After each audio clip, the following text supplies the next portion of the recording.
जब पृथ्वी पर अपनी दृष्टि डाली तो उन्हें एक भाग चमकता हुआ प्रतीत हुआ। उसी भाग को भगवान शिव ने काशी का नाम दिया।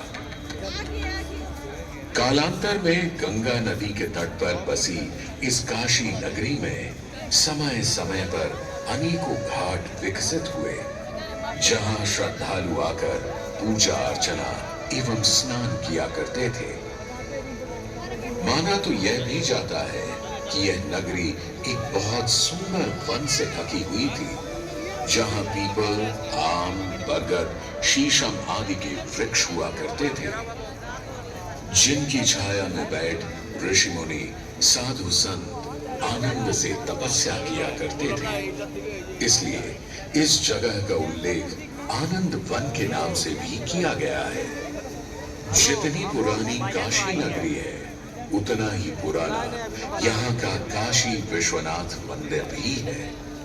भगवान शिव को विश्वेश्वर, विश्वनाथ आदि नामों से भी संबोधित किया जाता है, जिनका अर्थ है संपूर्ण विश्व के स्वामी।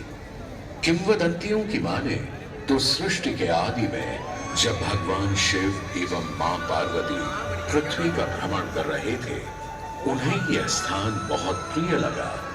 तब मां पार्वती को यहाँ कुछ समय रुकने की इच्छा हुई, तो भगवान शिव अपने लिंग रूप में यहीं स्थापित हो गए।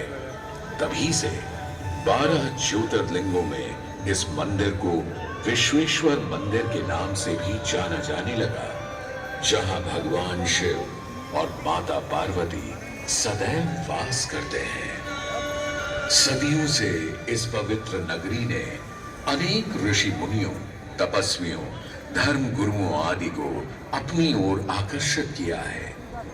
आदि शंकराचार्य एवं मंडन मिश्र ने इसी मंदिर के प्रांगण में बहुत समय व्यतीत किया। समय बदला, दौर बदला, भारत के स्वर्णिम काल पर विदेशी आक्रांताओं की नजर पड़ी, जिसे वे लूटने एवं सनातन संस्कृति को नष्ट करने के उद्देश्य से यहाँ आए। जब प्रथम बार गौरी ने आक्रमण किया, तब पृथ्वीराज चौहान ने उसे बुरी तरह पराजित किया था। अंत में उसने क्षमा मांगी और वचन दिया कि ऐसी गलती दोबारा कभी नहीं होगी। अतः पृथ्वीराज चौहान ने उसे छोड़ दिया। संभवतः यह एक दुर्भाग्यपूर्ण निर्णय था, क्योंकि अंततः गौरी ने पृथ्वीराज चौहान को धोखे से हराया। तत्पश्चात उनके साथ बहुत बुरा व्यवहार किया तथा उनकी दोनों आंखें भी निकाल दी। पृथ्वीराज की मृत्यु के उपरांत हिंदुओं का मनोबल कमजोर पड़ गया, जिसके परिणाम स्वरूप आतताइयों ने अन्य मंदिरों के साथ साथ विश्वनाथ मंदिर को भी क्षति पहुंचाई। यह ऐसा काला दौर था जिसके स्मरण करने मात्र से आंखें नम पड़ जाती हैं। परंतु समय सदा एक सा नहीं रहता और दुख के ये बादल भी सुख में बदलने वाले थे। एक धार्मिक सम्मेलन में राजा टूडरमल की भेंट नारायण भट्ट से हुई। नारायण भट्ट एक बहुत धनी व्यक्ति थे। दोनों ही धार्मिक इंसान थे और नित्य प्रति भगवान की पूजा अर्चना करना अपना परम कर्तव्य समझते थे।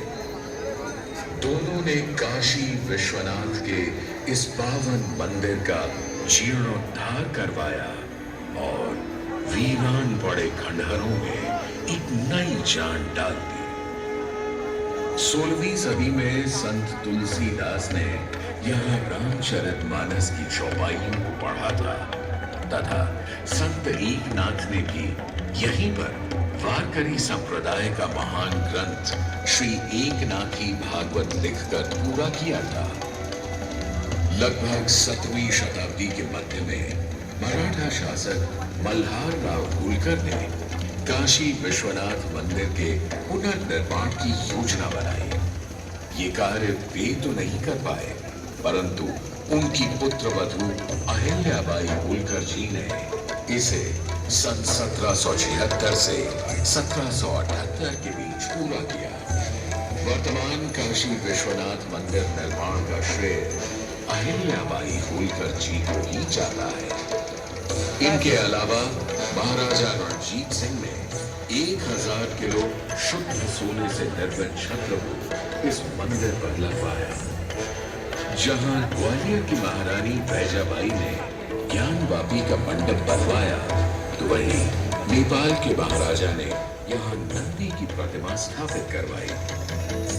सनातन संस्कृति को सुरक्षित रखने के लिए जिससे जो बन सका उसने वैसा किया, और वर्तमान में भी यह क्रम देखने को मिल रहा है। सन 22 में काशी विश्वनाथ मंदिर का जीर्णोद्धार एवं सौंदर्यीकरण इसके स्वर्ण काल को फिर से एक बार जीवंत करने का प्रयास किया।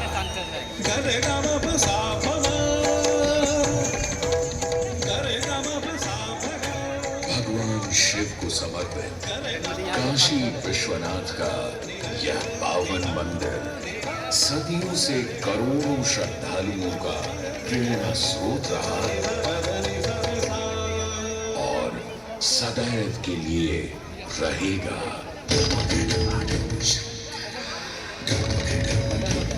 यहाँ से फिर आगे हम लोग देखे थे।